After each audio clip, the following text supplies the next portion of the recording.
Hello everyone, हम पढ़ने जा रहे हैं कॉर्ड प्रोलैप्स। यह अम्बिलिकल कॉर्ड की एबनॉर्मल पोजीशन से संबंधित इमरजेंसी है। इसमें निम्न अवस्थाएं हो सकती हैं। कॉर्ड प्रेजेंटेशन: यदि बेबी के प्रेजेंटिंग पार्ट के आगे अम्बिलिकल कॉर्ड उपस्थित हो एवं अभी तक मेम्ब्रेन्स रप्चर नहीं हुई हो तो यह स्थिति कॉर्ड प्रेजेंटेशन कहलाती है। कॉर्ड प्रेजेंटेशन ये होता है कि यदि बेबी के प्रेजेंटिंग पार्ट के आगे अम्बिलिकल कॉर्ड उपस्थित होती है एवं अभी तक मेम्ब्रेन्स रप्चर ना हो या ना हुई हो तो यह स्थिति कॉर्ड प्रेजेंटेशन कहलाती है। कॉर्ड प्रोलैप्स: यदि मेम्ब्रेन्स रप्चर हो गई हो एवं बेबी के प्रेजेंटिंग पार्ट के साथ अम्बिलिकल कॉर्ड भी दिखाई दे रहा हो तो यह स्थिति कॉर्ड प्रोलैप्स कहलाती है। जब मेम्ब्रेन्स रप्चर्ड हो गई हूँ पूरी तरीके से एंड बेबी के प्रेजेंटिंग पार्ट के आगे अम्बिलिकल कॉर्ड भी दिखाई दे रहा हो, मतलब वो प्रेजेंट हो रही हूँ, यह स्थिति कॉर्ड प्रोलैप्स कहलाती है। Occult cord prolapse: when the cord lies along it but not in front of the presenting part, the condition is termed as occult cord prolapse.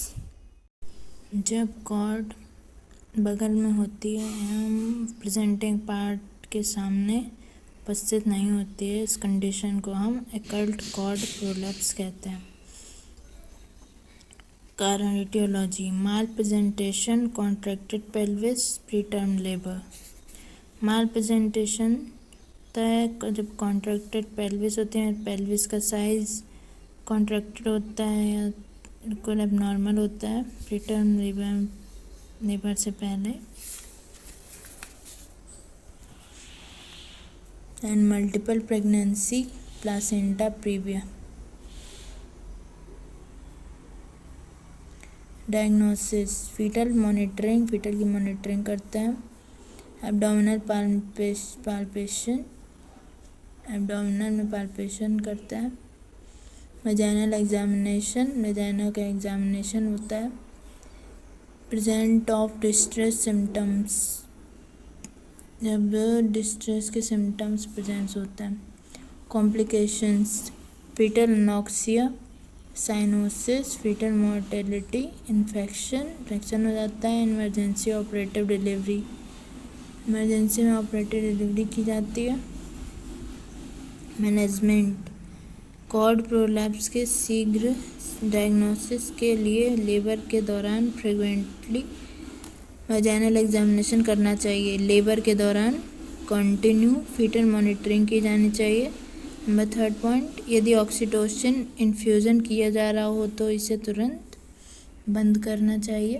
Vaginal examination की सहायता से सर्वाइकल डायलेशन को note करना चाहिए। Vaginal examination की help से cervical dilation को note करना चाहिए। यदि कॉर्ड वजाइना से होकर बाहर विजिबल हो रहा हो तो उसे पुनः जेंटली रिप्लेस करना चाहिए। जो कॉर्ड वजाइना से बाहर दिख रहा हो एवं इसे जेंटली रिप्लेस में हटा देना चाहिए। इससे इसके टेम्परेचर को मेंटेन रखा जा सके, रखा जा सके। अम्बिलिकल कॉर्ड को सर्कुलेशन को बनाए रखने के लिए इस पर यूट्राइन कॉन्ट्रैक्शन के कारण लगने वाले प्रेशर को रोकने के लिए सर्विक्स पर फिंगर्स की सहायता से विपरीत फोर्स लगाना चाहिए। हमारे अम्बिलिकल कॉर्ड में सर्कुलेशन होता है, उसको बनाए रखने के लिए इस पर यूट्राइन कॉन्ट्रैक्शन के कारण लगने वाले प्रेशर, जो यूट्राइन कॉन्ट्रैक्शन लगने वाले प्रेशर को रोकने के लिए हमको सर्विक्स पर फिंगर की सहायता से अपोजिट फोर्स लगाना चाहिए। पेशेंट को नी चेस्ट पोजीशन में रखना चाहिए, इससे अम्बिलिकल कॉर्ड पर यूट्रस पेशेंट को नी चेस्ट पोजीशन में रखना चाहिए जिससे अम्बिलिकल कॉर्ड पर यूट्रस के कारण लगने वाले दबाव या प्रेशर कम हो जाता है। पेशेंट को नी चेस्ट पोजीशन में रखना चाहिए क्योंकि इससे अम्बिलिकल कॉर्ड पर यूट्रस के कारण लगने वाला प्रेशर कम हो जाता है। पेशेंट को एक्सग्रेटेड सिम्स पोजीशन भी दी जा सकती है, इससे भी कॉर्ड कंप्रेशन को अवॉइड किया जा सकता है। इस पोजीशन में लाने के लिए रोगी को सबसे पहले सिम्स पोजीशन में लाया जाता है, फिर बटक्स के नीचे तकिया लगाया जाता है। कॉर्ड प्रोलैप्स की स्थिति में तुरंत डिलीवरी की जानी चाहिए। इसके लिए सिजेरियन डिलीवरी सर्वाधिक उपयुक्त रहती है। जो कॉर्ड प्रोलैप्स की पोजीशन होती है उसमें डिलीवरी की जानी चाहिए।